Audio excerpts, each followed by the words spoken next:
तो बेटा हम अपना नया चैप्टर शुरू कर रहे हैं। चैप्टर का नाम है ग्रेविटेशन और उसका सबसे पहला टॉपिक है history of gravitation. History of gravitation का मतलब ये है कि ग्रेविटेशन की शुरुआत कहां से हुई।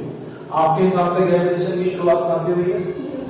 न्यूटन ने की है, बट ये सारी गलत कहानियां है। आपने ये सोचा कि एक बार न्यूटन पेड़ के नीचे बैठा था और उस तरह पे पेड़ को सेब गिरा तो उसने सारा ग्रेविटेशन डिफाइन कर दिया।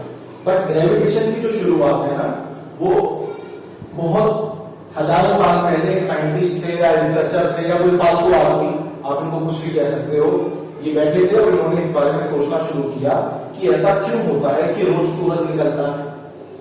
सबसे पहले जो सोच रखी थी ग्रेविटेशन, उनको पता भी नहीं था उस समय कि ग्रेविटेशन कोई चीज है। बस उन्होंने सोचा कि यार रोज सूरज निकलता है, रोज तक शाम को छिप जाता है, ठीक है। जब तक साल भी डिफाइन नहीं हुए थे शायद, वो ये देखते थे कुछ समय बाद धूप निकलती है, कुछ समय बाद अंधेरा हो जाता है, डे एंड नाइट का जिसको हम कॉन्सेप्ट कहते हैं।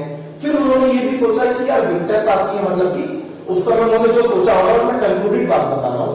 सर्दियां आती हैं, मानसून आता है, अजय आता है ना, सर्दियां आती हैं, गर्मियां आती हैं, बारिश आती है, पतझड़ का महीना आता है। तो ये सारी चीजें क्यों हुई, ठीक है। अगर इनकी टाइमलाइन की बात करें तो ये समझ लो इनकी जो टाइमलाइन है, इनकी टाइमलाइन शुरू हुई थी 2000 साल पहले।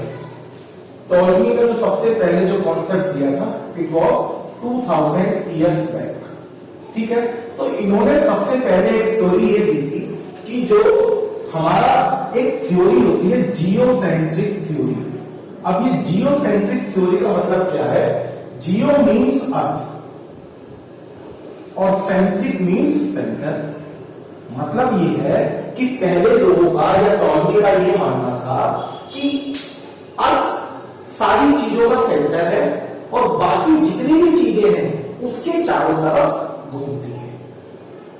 आजकल क्या हो रहा है, अगर आपको कुछ नॉलेज नहीं है तो आप सुबह उठोगे, आप देखोगे यार सूरज वहां की तरफ है, थोड़ी देर बाद आप देखोगे सूरज सर पे आ गया, थोड़ी देर बाद आप देखोगे सूरज यहाँ की तरफ आ गया, क्योंकि सूरज ईस्ट टू वेस्ट ऐसे मूव करता है।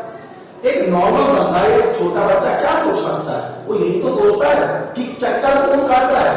सूरज चक्कर काट रहा है। बट एक्चुअली में तो हमें आज की डेट में पता है ना कि ऐसा नहीं होता, धरती मूव करती है। बट जो सबसे पहले सोच आई, वो सोच ये आई कि एक थ्योरी उन्होंने सोची और वो थ्योरी थी जियोसेंट्रिक थ्योरी। जियो का मतलब अर्थ और सेंट्रिक का मतलब सेंटर, कि पूरी सृष्टि में जो भी कोई चक्कर काट रहा है ना किसी के, वो केवल अर्थ चक्कर काट रही है। तो जो भी काट रहा है अर्थ के चक्कर काट रहा है, अर्थ स्टेबल है और बाकी सारी चीजें अर्थ के अलावा होती है, ठीक है। हजारों सालों तक ये थ्योरी चलती रही, ठीक है। फिर एक इंडियन साइंटिस्ट आर्यभट्टा, इन्होंने उसके बाद एक कॉन्सेप्ट दिया जो थ्योरी थी हेलियोसेंट्रिक।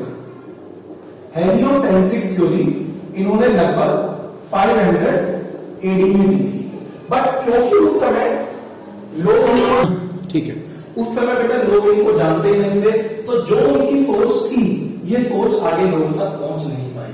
हेलियोसेंट्रिक थ्योरी का मतलब ये था कि उन्होंने सबसे पहले यह अनुमान लगाया था कि सृष्टि में, यूनिवर्स में सन एक सेंटर है और बाकी जितनी भी चीजें हैं उसके चारों तरफ घूम रही है। हेलियो मीन्स सन और सेंट्रिक मीन्स कि sun is behaving as a centre और बाकी जितने भी प्लैनेट्स हैं या बाकी जितनी भी हेवनली बॉडीज हैं वो सारी सन के चारों तरफ घूमती हैं। And due to communication gap ये मैसेज आगे लोगों तक ट्रांसफर नहीं हो पाया, तो ये थ्योरी ऐसी की ऐसी है। फिर अब देखो 2000 साल पहले इन्होंने कहा, उसके 500 साल बाद इन्होंने ये सोचा। अब आज हम ये क्यों कह रहे हैं कि आर्यभट्ट ने ऐसा कभी कहा होगा? क्योंकि जितनी भी स्क्रिप्टिंग थी, जो भी उनके कागजात मिले, आगे जाके लोगों ने जो स्क्रिप्टिंग उनकी सॉल्व करी, तो उससे पता चला आर्यभट्ट की भी यही सोच थी कि एक हेलियोसेंट्रिक थ्योरी है, मतलब कि सन के चारों तरफ सारी जितनी भी सृष्टि में चीजें घूम रही है, या जो सबसे ज्यादा फोर्स लगा रहा है वो सन लगा रहा है, ठीक है। बट उनकी वजह से हमने नहीं पता करा, हमें जो एक कॉन्सेप्ट मिला वो मिला कोपरनिकस की वजह से। अब कोपरनिकस का जो टाइमलाइन है बेटा, कोपरनिकस का जो टाइम था वो था 1473 से लेकर 1543। 1473 से लेके 1543, मतलब कि ये इनका जन्म और ये इनका मरण लिखा है। इन्होंने भी सेम हेलियोसेंट्रिक थ्योरी दी, ठीक है। इन्होंने, ये सबसे पहले आदमी थे जिन्होंने कोशिश करी पूरी दुनिया को ये बताने की कि अभी तक जो चलता आ रहा था, क्योंकि पूरी दुनिया में जो चलता आ रहा था वो टोलमी की सोच ही चलती आ रही थी। क्या सोच थी कि आपका अर्थ सेंटर है और बाकी सारी चीज उसके चारों तरफ घूमती हैं। तो लोग 1500 साल तक यही मानते रहे, और क्योंकि वो इस चीज को मानते रहे, धरती को भगवान की तरह पूजा जाने लग गया। क्योंकि कोई चीज धरती की परिक्रमा लगा रही है, आप किसी पहाड़ पे जाते हो, उसकी परिक्रमा लगाते हो तो उसकी आप पूजा करते हो ना, तो लोगों ने भी 1500 साल तक धरती को भगवान की तरह पूजा, और उसको पूजने की वजह से इसकी बात को ज्यादा तवज्जो नहीं मिली। और क्योंकि ये पहला आदमी था, इसमें मतलब कि ये रिनाउंड पर्सनैलिटी नहीं था। रिनाउंड पर्सनैलिटी का मतलब कि लोग इनको ज्यादा जानते नहीं थे, तो इसलिए जो इन्होंने थ्योरी दी हेलियोसेंट्रिक थ्योरी, इसको लोगों ने कोई तवज्जो नहीं दी, या ये अपना मैसेज बाकी लोगों तक पहुंचा नहीं पाए, ठीक है। उसके बाद जो सबसे पहले जो मेन कानूनी थ्योरी हेलियोसेंट्रिक थ्योरी देने वाले थे कोपरनिकस, बट उसके ऊपर जो काम किया, जो प्रूफ इकट्ठे करे, जो आर्टिकल लिखे, वो लिखिए गैलीलियो। तो गैलीलियो आप कह सकते हो एक ऐसे पहले साइंटिस्ट थे जिन्होंने दुनिया को बताया था कि एक हेलियोसेंट्रिक थ्योरी होती है। हेलियोसेंट्रिक थ्योरी मतलब sun is behaving as a centre, और जितने भी आपके प्लैनेट्स हैं वो सब उसके चारों तरफ घूमते हैं, और जो दिन रात होते हैं, या आप कह सकते हो जो मौसम बदलते हैं, वो सब इसके पीछे इस थ्योरी का ही उन्होंने कारण बताया, ठीक है। अभी तक कहीं भी ग्रेविटेशन की बात नहीं हुई, बट गैलीलियो का क्या हुआ? अब गैलीलियो उस टाइम के, वो मतलब कि इसी टाइमलाइन के हैं, लगभग 1450 से लेके लगभग 1600 के टाइमलाइन के ही है, इसी ईयर इन्हीं दिनों में आए थे। अच्छा, ये बहुत बड़े उस समय के रिसर्चर थे, ये जाने मानी उस समय की किसी यूनिवर्सिटी में काम करते थे, और इनके पास ना पावर थी, इनके पास अथॉरिटी थी। अथॉरिटी पावर मतलब जैसे कि आपका स्कूल है, आपके स्कूल में अगर प्रिंसिपल कोई बात बोलेगा, क्या उस बात को सुना जाएगा या नहीं सुना जाएगा? तो ये समझ लो एक ऐसी पावर पे थे, एक ऐसे बड़ी हस्ती थे कि अगर ये कुछ कहते थे ना तो लोग इनकी बात सुनते थे। तो इन्होंने धीरे धीरे अपनी थ्योरी दी और लोगों को अपना फॉलोअर बनाया, लोग इनकी बातों से प्रभावित हुए और इनसे जुड़ना शुरू कर दिया। बट क्या हुआ?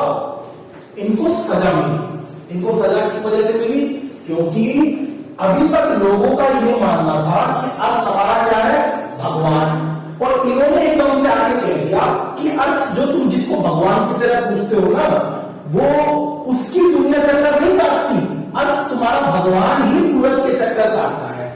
तो इस वजह से जो वहां के चर्च के लोग थे, उस समय जो भी वहां पे धर्म हुआ करता होगा, वहां के लोगों ने इसको सजा दी और एक टर्म होती है नजरबंद कर दिया, इनको पूरे समाज से कट ऑफ कर दिया।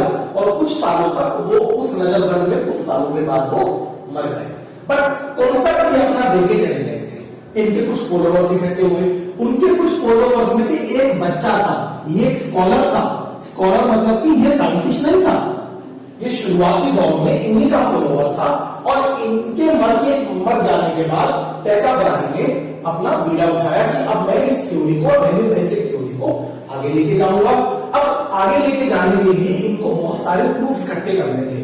अब इनको लगा कि भाई मुझे भी इनकी तरह दोबारा फांसी की सजा या ऐसी कोई सजा न मिल जाए, तो इन्होंने कोशिश करी कि मैं प्रूफ इकट्ठे करूं।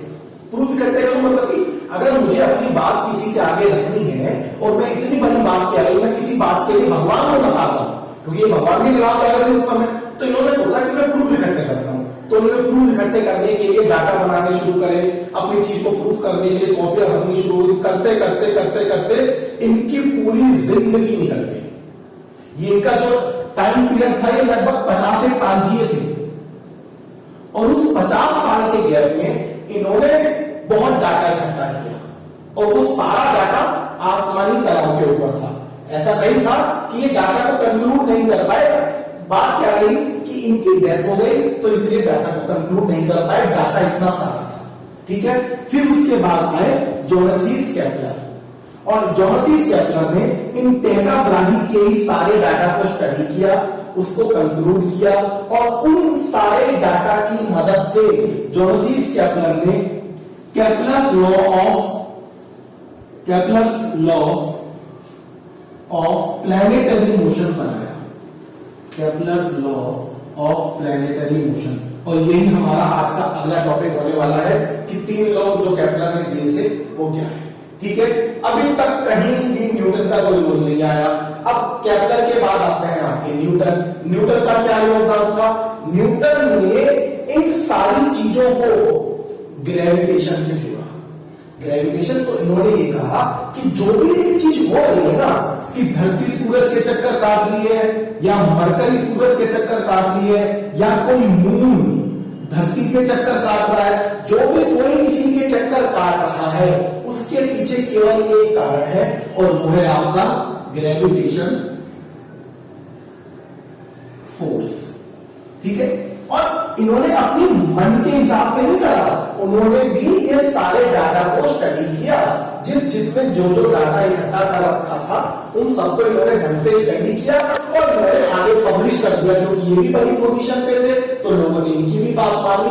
करते करते जो ये कहानी यहां तक लोगों को झूठी लग रही थी गैलीलियो के टाइम तक कि हेलिसेंट्रिक जैसी कोई थ्योरी होती नहीं, और आज की डेट में हम इसी चीज को पढ़ रहे हैं। हम यही तो मानते हैं ना कि धरती सूरज के चारों तरफ चक्कर काटती है, और इसी वजह से डे एंड नाइट आपके मौसम बदलते हैं, सारी चीजें होती हैं। ठीक है, और इसके पीछे जो मेन कारण है, वो जो फोर्स है, किसकी वजह से धरती चारों तरफ घूमती है। अगर मैं आपकी चारों तरफ घूमूं या आप मेरे चारों तरफ घूमो तो मुझे कोई ना कोई तो फोर्स लगाना पड़ेगा ना घूमने के लिए। तो वो फोर्स क्या है दो बॉडीज के बीच में, वो न्यूटन ने दिया, और न्यूटन ने उसके बाद यूनिवर्सल लॉ ऑफ ग्रेविटेशन को डिफाइन किया। ठीक है, तो आज की क्लास में हमारा इसको नोट डाउन कर लो इन सारे सर्विस के नाम, और उसके बाद अगला टॉपिक देखते हैं।